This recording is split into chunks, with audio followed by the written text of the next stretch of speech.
عیسائی تو کر ہی رہے ہیں، یہودی بھی یہ کر رہے ہیں، اور ہمارے برادران وطن بت پرست مشرک لوگ بھی یہی کر رہے ہیں۔ پورا electronic media, print media, radio اور جتنے بھی وسائل و سوشل میڈیا، پورا اس پر جھونک دیا گیا ہے کہ مسلمانوں کو اسلام پر، ایمان پر، عقیدہ توحید پر، قرآن کی عظمت پر، رسول اللہ کی محبت پر باقی نہ رکھا جائے۔ ہر وہ آدمی جو مسلمانوں کے خلاف بولے، قرآن کے خلاف بولے، اسلامی شریعت کے اور احکام کے خلاف بولے، وہ پوسٹر بوائے بن جاتا ہے، وہ ان کے نزدیک بہت بڑا ہیرو ہے۔ یہ کیا ہے؟ حسد ہے، اس کے علاوہ کچھ بھی نہیں ہے۔ حسد کیوں ہے؟ جتنا پیارا عقیدہ ہمارے پاس ہے، صاف ستھرا، کسی کے پاس نہیں۔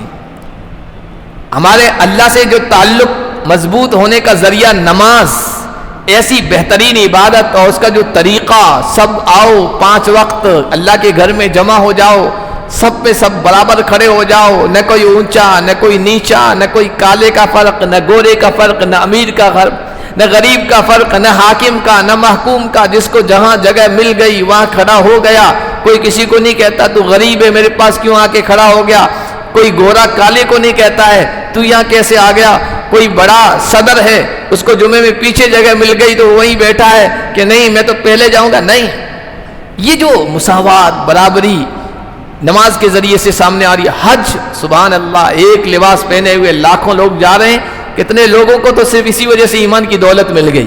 یہ منظر کسی کے پاس نہیں ہے نماز کا۔ پھر مسلمانوں کی اجتماعیت، آپس میں ایک دوسرے کا تعاون و زکوٰۃ کا سسٹم، کتنا بہترین سسٹم ہے، کسی کے پاس نہیں ہے۔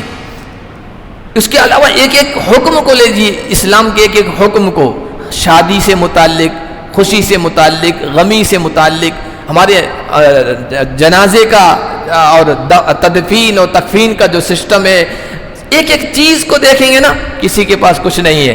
اب جب ان کے یہاں نہیں ہے تو پھر حسد اور جلن کی وجہ سے مخالفت کر رہے ہیں۔ ہمارے پاس تو سسٹم ہے بھائی، سسٹم یہ ہے کہ جہاں کہیں بھی نماز کا وقت آئے تم نماز پڑھ لو اللہ کی دھرتی پر۔ اب ان کے پاس تو کچھ بھی نہیں ہے، انہوں نے دیکھا مسلمان ٹرین میں نماز پڑھ رہے ہیں تو انہوں نے وہاں اپنا شروع کر دیا، مسلمان قرآن پڑھ رہا ہے تو ہنومان چالیسا شروع کر دیا، وہ پارکوں میں یہ ہو رہا ہے تو اپنا شروع کر دیا، اس سے پہلے ایسا نہیں تھا۔ یہ کیا ہے؟ حسد۔ اس کے علاوہ آپ اس چیز کو اور کیا نام دے سکتے ہیں؟ ہمارے یہاں تو اصول ہے، بیت اللہ وہ خاص علاقہ، حدود حرم، اس میں کوئی کافر نہیں جا سکتا، مشرک نہیں جا سکتا ہے، یہ اصول ہے ہمارے یہاں، 1400 سال سے ہے۔ اب ان کے پاس نہیں ہے تو انہوں نے اب بورڈ لگا دیے، یا مسلمان نہیں آ سکتے، ورنداون میں نہیں آ سکتے، فلاں جگہ نہیں آ سکتے، فلاں۔ ارے بھائی تمہاری کتابوں میں لکھا ہوا ہے کہ نہیں آ سکتے؟ اپنی طرف سے حسد اور جلن میں یہ حسد ہے صرف، اس کے علاوہ کچھ بھی نہیں ہے۔ تو ہمارے یہاں الحمدللہ جو کچھ ذرا سا بھی یا تو خود پڑھ لے یا اہل علم کی مجلس میں آئے اور قرآن و سنت کو سمجھنے کی کوشش کرے نا، تو اس کا ایمان کبھی ڈگمگا نہیں سکتا، اسلام پر جو اس کا اعتماد ہے وہ کبھی ڈگمگا نہیں سکتا ہے۔ تو قرآن کہہ رہا ہے یہ کیا ہے؟ حسدم من عند انفسہم، ان کی اپنی طرف سے حسد کی وجہ سے یہ سب چاہ رہے ہیں۔ ہمارے پاس تو کچھ ہے نہیں، ان کے پاس بھی نہ رہے، یہ بھی گمراہ ہو جائیں، یہ بھی غلط چیزوں کو اختیار کر لیں۔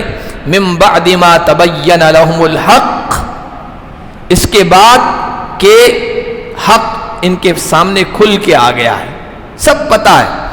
ان کے اسلام کا جو سسٹم ہے، ایسا سسٹم کسی کے پاس بھی نہیں، یہ اللہ کا اتارا ہوا ہے، اور واضح ہو، ایک ایک چیز واضح ہے، لیکن بس حسد اور جلن میں کرنا ہے۔ مسلمان سور سے نفرت کرتے ہیں تو ہم سور سے محبت کریں، عجیب تماشا نہیں ہے؟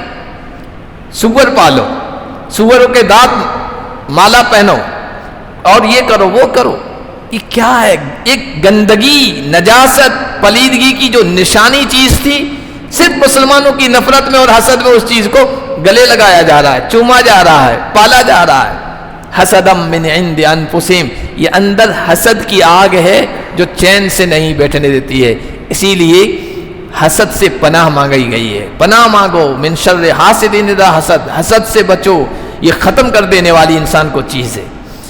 فاعفو واصفحوا، اب پریشان کرتے تھے اہل کتاب بھی، ان کی جو دلوں کی خواہش ہوتی تھی وہ زبانوں کے ذریعے سے باہر آ جاتی تھی، تو تو مسلمان پریشان ہوتے تھے. جیسے ہم بے چین ہو جاتے ہیں نا, کوئی ادھر سے یہ بیان دے رہا ہے ہم اسلام کو جڑ سے ختم کر دیں گے, میری کوشش یہ کہ پوری دھرتی سے اسلام کو ختم کر دیں.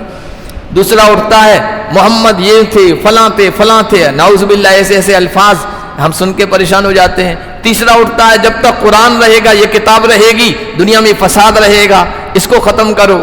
چوتھا اٹھتا پتہ نہیں کیا کیا بیانات دیتے رہتے ہیں. تو کبھی کبھی نوجوانوں کے دلوں میں آتا ہے کہ دو ہاتھ کر لیں, انتقام, جذبہ, غصہ, نمٹ لیں ان سے. ابھی مول صاحب جہاد کا حکم کیوں نہیں دے دیتے ہو, لڑنے کا کیوں نہیں حکم دے دیتے ہو؟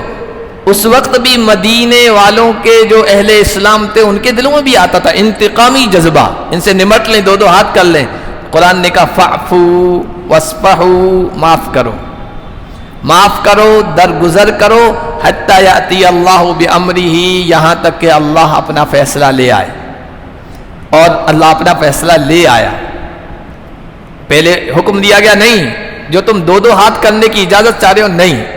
الم تر الی الذین قیل لهم کفوا ایدیکم واقیموا الصلاۃ, اپنے ہاتھ روکے رکھو, لڑو نہیں, مقابلہ مت کرو, نماز قائم کرو, نماز کے ذریعے سے اپنے آپ کو مضبوط کرو.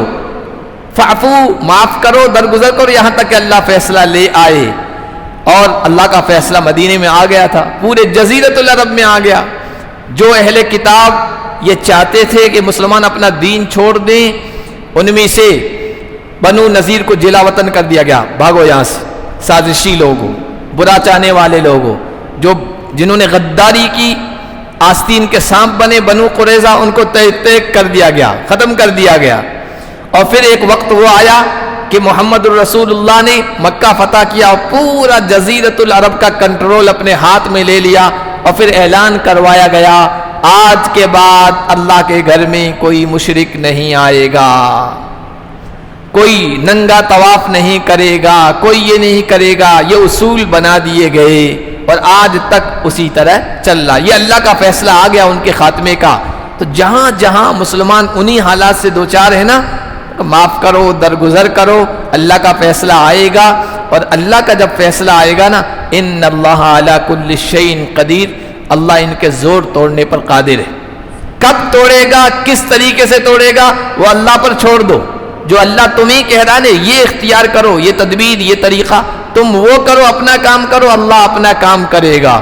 اب دماغوں میں آتا ہے یہ تو بڑے بلند بانگ دعوے کر رہے ہیں, 47 تک ہمارا کوئی کچھ نہیں بگاڑ سکتا, اور فلاں تک ہمارا کوئی کچھ نہیں بگاڑ سکتا. یہ سب دعوے ہیں. اللہ کی طرف سے جب فیصلے آ جاتے ہیں سب ختم. پلک جھپکنے میں اللہ کے فیصلے آتے ہیں, اور جو تخت والے ہوتے ہیں وہ تختے پہ آ جاتے ہیں. اور جو صدر ہوتا ہے نا وہ اسیر اعظم, جو صدر اعظم, بڑا صدر, وہ اسیر اعظم, سب سے بڑا قیدی بن جاتا ہے. یہ اللہ کے فیصلے ہوتے ہیں. ان اللہ علی کل شیء قدیر, یہاں بھی ہوگا. ہمیں قرآن اعتماد دیتا ہے, قرآن حوصلے بڑھاتا ہے, قرآن ایمان میں اضافہ کرتا ہے. اسی لیے کہا قرآن سے جڑو, قرآن کو پڑھو, قرآن کو سمجھنے کی کوشش کرو. انسان حالات سے کبھی مایوس نہیں ہوگا. فاعفو واصفحوا.